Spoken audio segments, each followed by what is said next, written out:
Hello friends, welcome to WiFi study changing the way of learning. आज हम English grammar के एक ऐसे टॉपिक को डिस्कस करेंगे जिसको सॉल्व करने के लिए बहुत परेशानी उठानी पड़ती है स्टूडेंट्स को, और कहीं ना कहीं हम लोग फंसे ही रहते हैं ऐसे टॉपिक्स में। तो आज हम बात करने वाले हैं रीअरेंजमेंट की। रीअरेंजमेंट हमारा एक ऐसा टॉपिक है जिसमें जब भी हम सॉल्व करें तो कहीं ना कहीं रीअरेंजमेंट के कॉन्सेप्ट में हम लोग फंसते ही चले जाते हैं। हाँ, सॉल्व करने के लिए सॉल्व तो हो जाता है, पहले मीनिंग करेंगे, फिर एक एक सेंटेंस को कनेक्ट करेंगे, उसके बाद ऑप्शन की तरफ जाएंगे, फिर कहीं ना कहीं सॉल्व करते हैं, तो हमारा टाइम बहुत वेस्ट होता है। हमें रीअरेंजमेंट के सेशन को जल्दी से जल्दी फिनिश करने के लिए, फिंगर टिप्स पे सॉल्व करने के लिए कुछ टेक्निक्स की जरूरत है, कुछ ऐसे कॉन्सेप्ट की जरूरत है जिनको हम आसानी से, बड़ी आसानी से समझ सकते हैं। तो स्टार्ट करते हैं अपना आज का सेशन, रीअरेंजमेंट। देखिए, रीअरेंजमेंट के कॉन्सेप्ट को अगर देखें तो इसके कॉन्सेप्ट को दो तरह से डिवाइड करते हैं। एक तो अगर बैंकिंग के पर्पज से देखा जाए तो बैंकिंग के पर्पस में इस तरह के कॉन्सेप्ट आएंगे, A B C D E F G, और इसमें आगे और लंबे दर्जा। लेकिन अगर एसएससी की बात करें तो पी क्यू आर एस 1 और 6 ऐसे सेंटेंस पूछे जाते हैं जो कहीं ना कहीं हमारे लिए थोड़े से आसान होते हैं। लेकिन अगर हमें प्रॉब्लम क्रिएट होती है तो बैंकिंग वाले कॉन्सेप्ट में, इन कॉन्सेप्ट को हम कैसे सॉल्व करें, कैसे आसानी से सॉल्व करें, बिना मीनिंग के अगर मेरे कॉन्सेप्ट सॉल्व होने लगे तो कहीं ना कहीं इनको बहुत जल्दी सॉल्व कर सकते हैं। तो आज देखते हैं कि बिना मीनिंग के पैराजंबल या रीअरेंजमेंट के कॉन्सेप्ट को हम कैसे सॉल्व करेंगे। लास्ट वीडियो में आप लोगों ने देखा था कि हमने रीअरेंजमेंट के एसएससी वाले कॉन्सेप्ट आपके बताए थे और ऑप्शन मेथड आपको बताया था। आज हम डिस्कस करेंगे कुछ अदर मेथड्स की, जिससे कि आपका रीअरेंजमेंट बहुत स्ट्रांग हो जाए। हमेशा याद रखो गाइस कि जब भी कोई सेंटेंस स्टार्ट होता है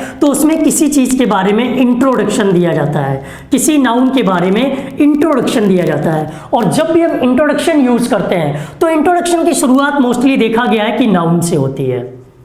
किससे होती है? नाउन से। और इंट्रोडक्शन वाला सेंटेंस एक जनरल सेंटेंस होता है। जनरल सेंटेंस का मतलब है कि जब भी किसी सेंटेंस में इंट्रोडक्शन दिया जाएगा तो एक जनरल सी बात की जाएगी। जैसे हमने लिखा राम इज अ बॉय, अब उसकी अगर स्पेशल क्वालिटी बतानी है तो वो अगले सेंटेंस में यूज करेंगे, क्योंकि जनरल सेंटेंस जो होगा, इंट्रोडक्शन जो होगा, वो हमेशा जनरल सेंटेंस होगा, मतलब जनरल मीनिंग की तरह यूज करेंगे। फिर अगर स्पेशल सेंटेंस की तरफ जाएंगे तो वो आगे के सेंटेंस में बात करेंगे। इसी तरह से हम आपको टेबल बना के समझाएंगे कि किस तरह से हम सेंटेंस को बड़ी आसानी से सॉल्व कर सकते हैं। जैसे अगर किसी भी सेंटेंस में फर्स्ट पार्ट क्या होना चाहिए किसी सेंटेंस का, और उसका सेकंड पार्ट क्या होना चाहिए।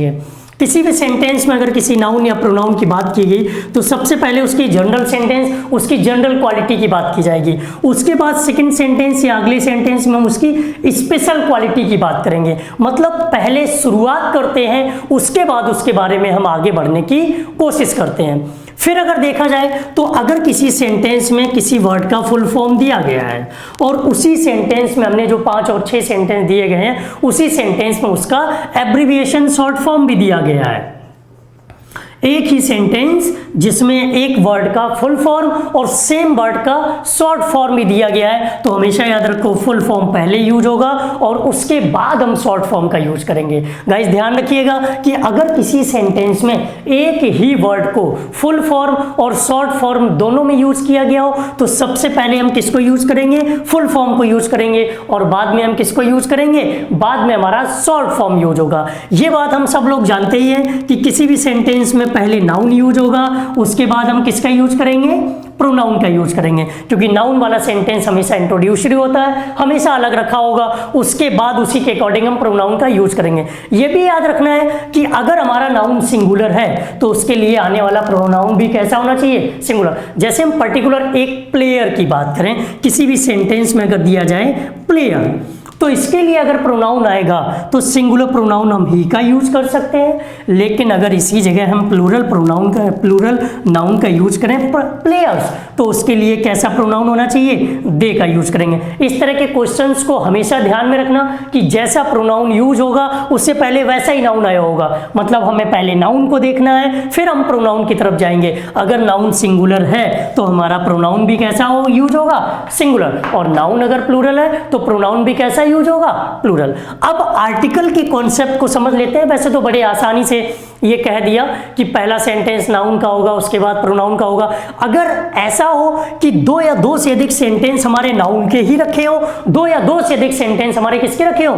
नाउन के, तो कभी भी ऐसा नहीं होगा कि सेम नाउन आ जाए। अगर एक नाउन आएगा तो कहीं इंडेफिनिट आर्टिकल वाला होगा, तो इंडेफिनिट आर्टिकल वाले नाउन को हम पहले रखेंगे, जिसमें हम ए और एन का यूज करेंगे। उसके बाद हम डेफिनिट आर्टिकल दी का यूज करेंगे, क्योंकि किसी भी सेंटेंस में पहले इंडेफिनिट आर्टिकल यूज होगा, उसके बाद हम किस आर्टिकल का यूज करेंगे? डेफिनिट आर्टिकल का यूज करेंगे। तो ये भी याद रखना है कि अगर दो या दो से अधिक नाउन आ गए तो उनमें आर्टिकल वाला कॉन्सेप्ट लगा के हम डिफ्रेंशिएट कर लेंगे कि कौन पहले आएगा और कौन बाद में आएगा। एक और सबसे जरूरी चीज है कि कनेक्टर्स का यूज करने में स्टूडेंट्स अक्सर गलतियां कर लेते हैं। कोई भी सेंटेंस अगर एंड से स्टार्ट हो रहा है और उसका मीनिंग करने के लिए बैठ जाते हैं। हमेशा याद रखिए कि मेरे हाथ में ये मार्कर है और मार्कर बीच से टूट जाए, बीच से अगर मार्कर टूट रहा है तो इस मार्कर को जोड़ने के लिए हम बीच में ही तो इसको जोड़ने वाली चीज लगाएंगे। इसका मतलब जोड़ने वाली चीज जो कनेक्टर्स आएंगे वो हमेशा बीच में यूज होंगे। कनेक्टर से कभी किसी सेंटेंस की starting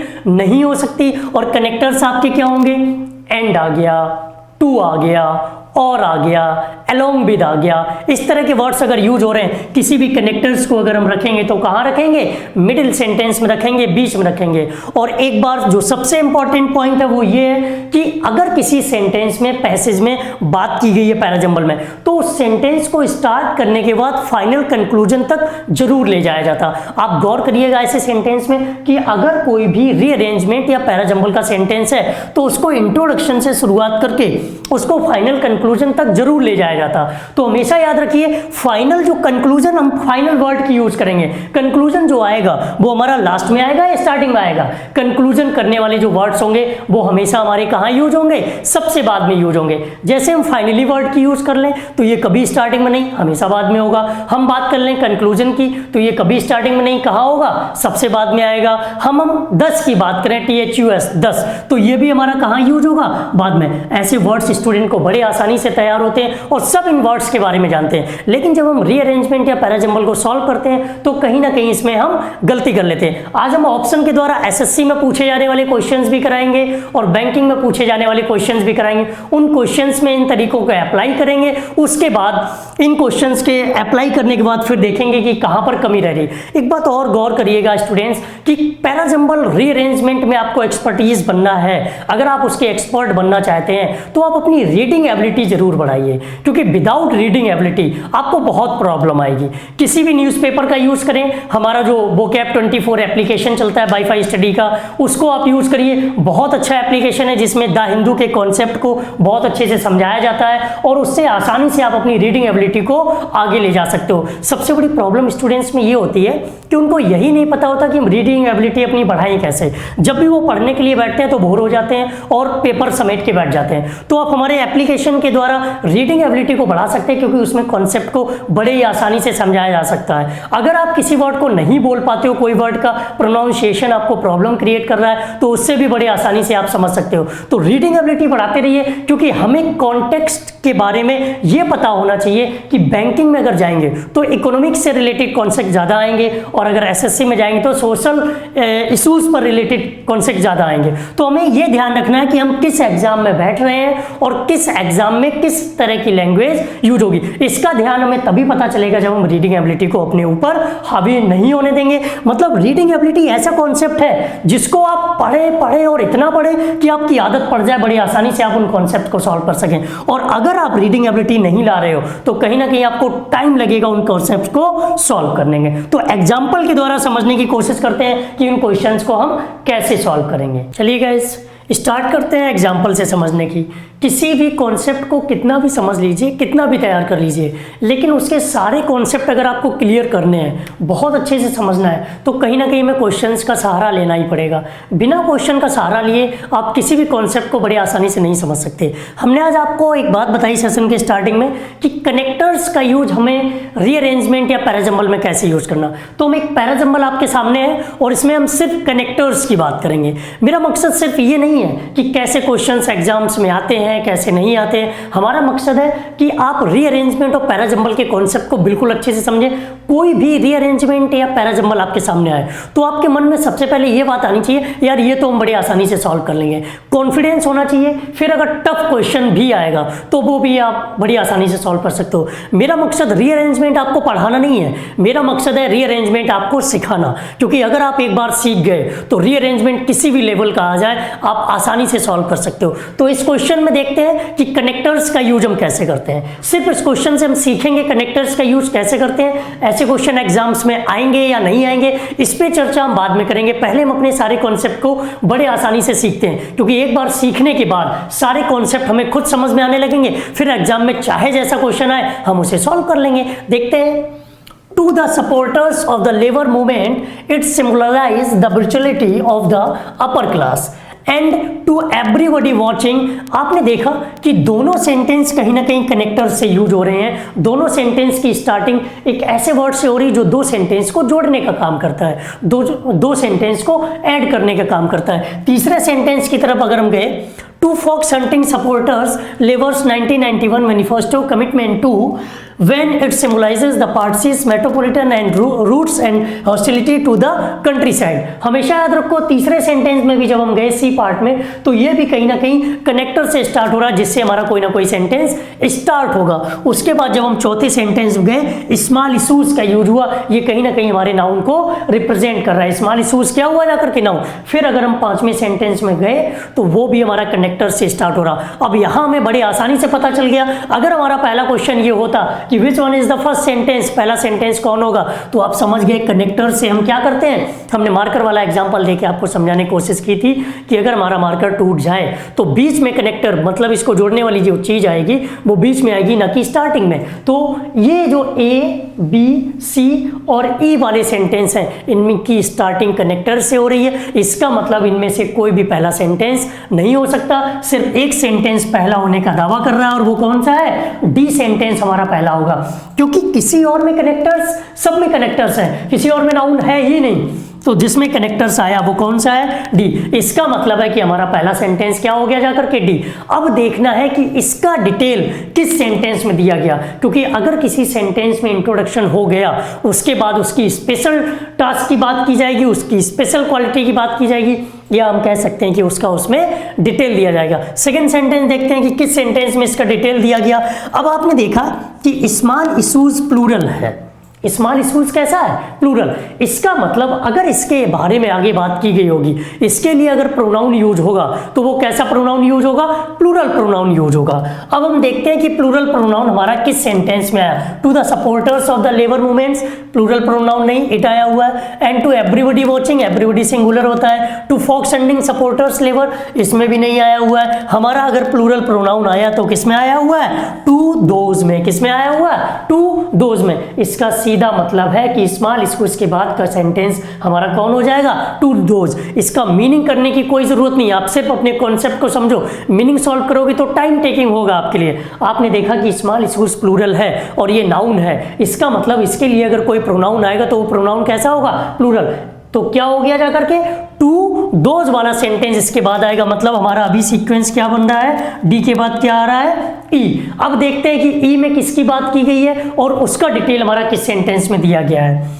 To those who enjoy thundering across the countryside in red coats after fox hunting symbolize the accident routes and rural lives। इसके बाद हम किस सेंटेंस की तरफ जाने की कोशिश करेंगे, ई का डिटेल देखते हैं कहाँ दिया गया है। टू फॉक्स हंटिंग की बात इसमें भी हुई है, सिंबलाइज करने की बात हुई और वहां पर फॉक्स हंटिंग के बारे में ही बता दिया गया, तो ये नहीं हो सकता। इसके बाद ई के बाद, उसके बाद देखते हैं बी एंड टू एवरीबॉडी। इसका मतलब है ये किसी ऐसी चीज को जोड़ रहा है जिसमें इसकी आगे पहले ही बात कर दी गई है। और इस सेंटेंस में देखा जाए तो फॉक्स हंटिंग के बारे में, हु एंजॉय द थंडरिंग, उन पर्सन्स के बारे में, स्मॉल इशूज के बारे में उन पर्सन्स को रिलेट करने की कोशिश की गई थी। इसका मतलब है बी वाला सेंटेंस इसके बाद कनेक्ट नहीं हो रहा है, कोहेरेंट मीनिंग नहीं बन रहा है, तो हम किसकी तरफ जाएंगे, जब इन तीन में से, इन दो में से कोई नहीं हो रहा, इसका सीधा मतलब है कि इसके बाद कौन सा सेंटेंस आ जाएगा, ए आ जाएगा। तो हमारा जो पॉसिबल सीक्वेंस क्या हुआ जाकर के, डी ई ए। उसके बाद देखते हैं जो ए में बात कही गई है, to the supporters of the labor movement. It symbolizes the brutality of the upper class. upper class की जो brutality की बात की गई है उसके बारे में कहाँ डिटेल दिया गया है, कहाँ बात की गई है? And to everybody, upper class and to everybody, क्या लगता है हो सकता है ये सेंटेंस? बिल्कुल इसका मीनिंग क्लियर नहीं हो रहा।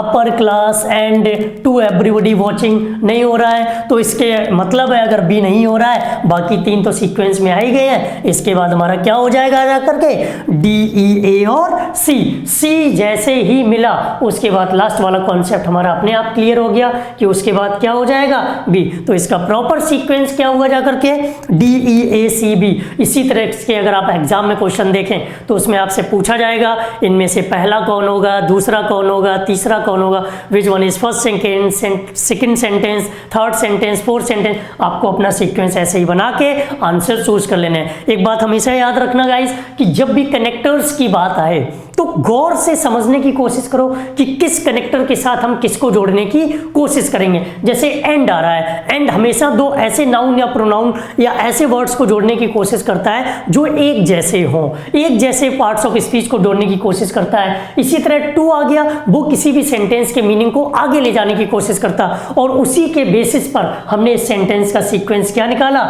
डी, ई, ए, डी, ई, ए, सी, बी, जो कि आपके लिए राइट सीक्वेंस होगा। इससे हमने ये सीखा कि किसी भी सेंटेंस में कनेक्टर्स का यूज हो तो उसका हम उस सेंटेंस को जंबल्ड कैसे करेंगे, उस सेंटेंस का सही सीक्वेंस हम कैसे निकालेंगे। देखिए गाइस नेक्स्ट क्वेश्चन, एक ऐसा क्वेश्चन जहां पर हमने अभी एक कनेक्टर्स वाला टॉपिक बताया आपको कि जब कनेक्टर्स आ जाए तो कनेक्टर्स वाले से कैसे सॉल्व करते हैं। अब स्टूडेंट कनेक्टर्स वाली बात को ध्यान में रख के हर सेंटेंस को उसी के अकॉर्डिंग पढ़ने की कोशिश करेंगे, जबकि रीअरेंजमेंट या पैराजंबल को सॉल्व करते समय सिर्फ एक कॉन्सेप्ट को याद नहीं रखना है, कई सारे कॉन्सेप्ट को ध्यान में रख के आगे बढ़ना। अब एक ये ऐसा कॉन्सेप्ट है जिसमें ना तो कहीं नाउन दिखेगा, ना कहीं प्रोनाउन दिखेगा, और ना ही कहीं आपको कनेक्टर्स कोई दिख रहा होगा। अब स्टूडेंट्स को प्रॉब्लम आएगी कि सर आपने बोला था नाउन पहले आएगा फिर प्रोनाउन आएगा, कनेक्टर्स आएगा, इसमें ना तो नाउन या प्रोनाउन का यूज हमने ज्यादा किया है और ना ही कनेक्टर्स का यूज किया। तो देखिए इस क्वेश्चन को कैसे सॉल्व करेंगे। Call it the third wave sweeping the Indian media. Now they are starting in a new role as swap deal makers who are in a hurry to strike alliances and agreements. हमने अभी बात की थी call it the third wave sweeping the Indian media. Indian media की बात करने के बाद फिर हम क्या ले आए, नाउ दे आर। इसका मतलब ये दे जो है ये किसी ऐसे नाउन के लिए यूज हुआ है जो पहले हमारा कैसा रहा होगा, प्लूरल रहा होगा, और लेकिन ए वाले सेंटेंस में कोई भी प्लूरल वर्ड हमने यूज नहीं किया। इसका सीधा मतलब है दे आर से पहले कोई दूसरा सेंटेंस रहा होगा, इसका मतलब भी हमारा पहला नहीं होगा। ए हो सकता है या नहीं हो सकता वो आगे वाले सेंटेंस को ध्यान में रख के देखेंगे। Look around and you will find a host of deals that have been inked or are ready to be finalized. Next, then the media barons wrested back control from their editors and turned marketing warriors with the brand as their missile.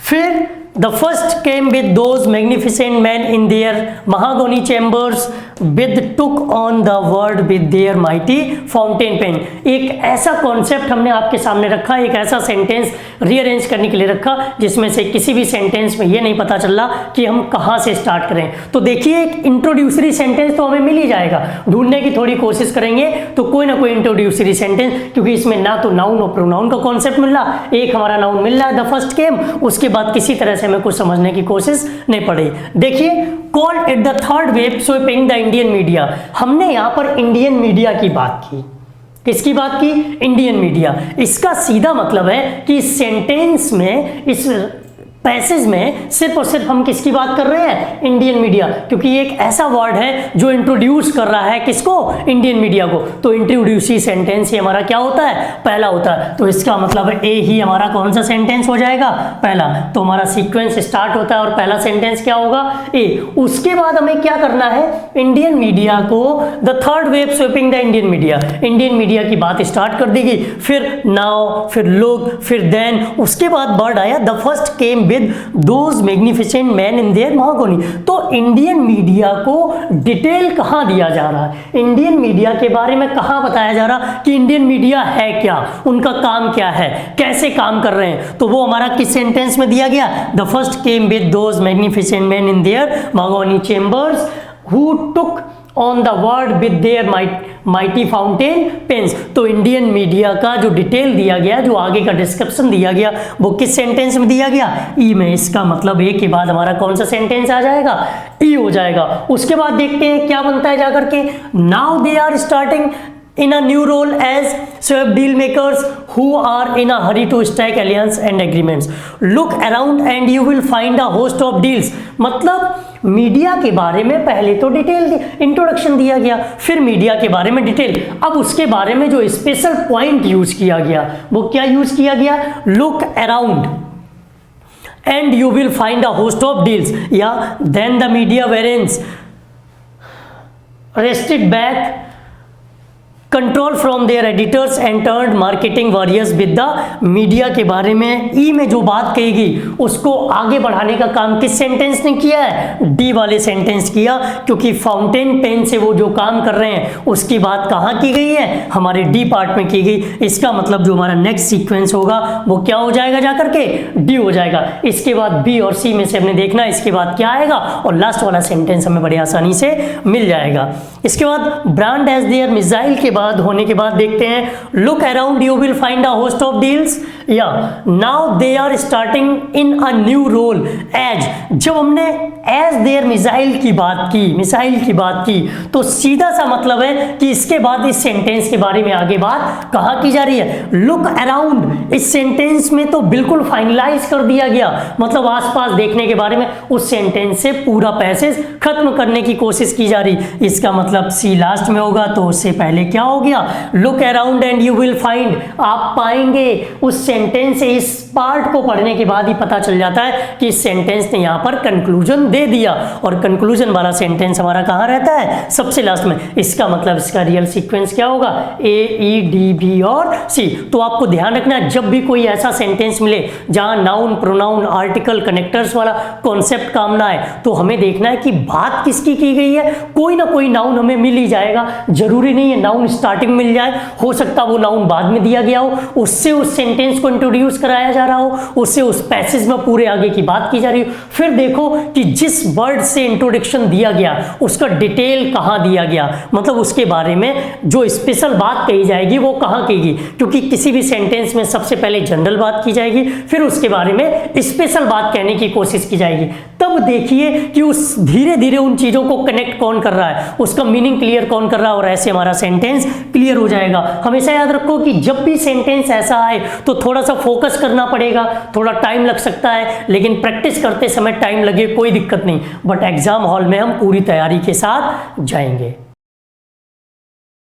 Next question guys, ये एक ऐसा question है जो banking में तो नहीं पूछा जाता है, लेकिन एसएससी में ऐसे क्वेश्चंस आते हैं, बट एक ऐसा क्वेश्चन जो बैंकिंग और एसएससी दोनों के कॉन्सेप्ट को क्लियर करेगा। क्योंकि आज हम एक ऐसा सेशन क्लियर कर रहे हैं जिसमें हम पैराजंबल और रीअरेंजमेंट को सॉल्व करना सीख रहे हैं। हमें इससे मतलब नहीं है कि कैसे क्वेश्चंस आ रहे हैं, सिर्फ हमें अपना कॉन्फिडेंस गेन करना है। सबसे पहले हम सीखेंगे, उसके बाद फिर देखेंगे कि कैसे क्वेश्चंस आएंगे। तो देखिए इस क्वेश्चन को, ऐसे मोस्टली क्वेश्चन एसएससी में पीक्यूआरएस सेंस में आते हैं, तो हमें ये देखना है कि क्वेश्चन को कैसे, इसमें आप सीखेंगे क्या, पहले समझ लीजिए। जब भी किसी सेंटेंस में क्वेश्चन और आंसर की बात आ जाए, कोई भी 5 या 6 सेंटेंस ऐसे दिए जाएं जिसमें क्वेश्चंस और आंसर्स की बात हो, मतलब कोई 2 लोग बात कर रहे हो और एक क्वेश्चन कर रहा हो, दूसरा जवाब दे रहा हो, तो आप हमेशा याद रखिए, जैसा कि हम लोग डेली लाइफ में यूज करते हैं, पहले क्वेश्चन आता है, उसके बाद क्या आता है, आंसर आता है। तो हमेशा याद रखो, जब क्वेश्चन और आंसर की बात की जाए तो पहले क्वेश्चन आएगा, उसके बाद उसका क्या आएगा, आंसर। और जब 2 लोग आपस में बात कर रहे होंगे तो दोनों का बारी बारी से इंट्रोडक्शन देना भी जरूरी है। सेंटेंस में पैसेज बिल्कुल इसी सीक्वेंस में होता है कि जब 2 लोग आपस में बात कर रहे हो तो दोनों का पहले इंट्रोडक्शन होगा, फिर जो क्वेश्चन पूछेगा उस सेंटेंस को हम रखेंगे, उसके बाद जो आंसर देगा उसको हम रखेंगे। तो चलिए देखते हैं इस सेंटेंस में कैसे यूज किया गया है। A foolish wolf saw a horse grazing in a field and decided to eat him। समझ गए होंगे आप लोग इसका मीनिंग। एक फुलिश वोल्फ जो है वो घोड़े को देखती है कैसा, चरते हुए, और उसको खाने का मन करता है। The wolf went to and stood behind the horse wondering if the horse is tail was the passport. Just then he received such a kick on his face that 2 teeth shot out of his mouth. हमने बताया कि जब भी दो लोग आपस में question answer कर रहे हो तो दोनों का इंट्रोडक्शन देना बहुत जरूरी है। पहले में फुलिश वॉल्फ का तो इंट्रोडक्शन दे दिया गया, बट जो हॉर्स आया उसका इंट्रोडक्शन कहाँ आया?